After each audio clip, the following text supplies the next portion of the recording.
c'était une grande première en France, et même dans le monde. Lundi 30 janvier, au Carré d'Ancre à Paris, Stéphane Bern a présenté le timbre PIF de la Poste, qui sera tiré à plus de 700 000 exemplaires entre le 23 et le 25 mars au Salon Philatélique de Paris, première oblitération et donc vente prévue pour le 27 mars.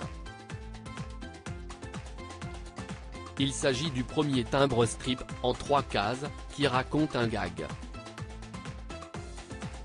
Entre collage et peinture, l'artiste Benjamin Capdevielle a réalisé une performance en live, à l'occasion des 75 ans du magazine de bande dessinée.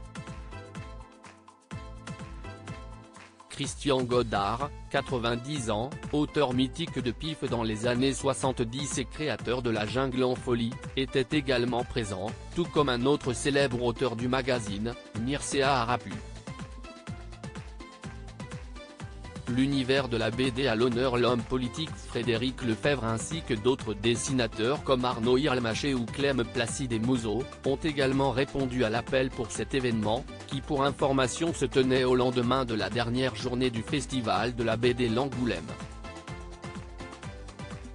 J'aimerais que ce timbre à l'effigie de PIF attire les jeunes vers la philatélie, art qui consiste à collectionner les timbres, car le timbre est une merveilleuse fenêtre ouverte sur le monde, a notamment déclaré Stéphane Bern lors de cet événement.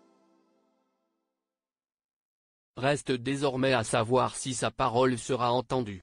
À noter que le magazine PIF, en plus d'être innovateur avec ce nouveau timbre, est également très au fait de l'actualité puisque récemment, il interviewait Gilles Lelouch, dans le cadre de la sortie du dernier Astérix, réalisé par son ami Guillaume Canet.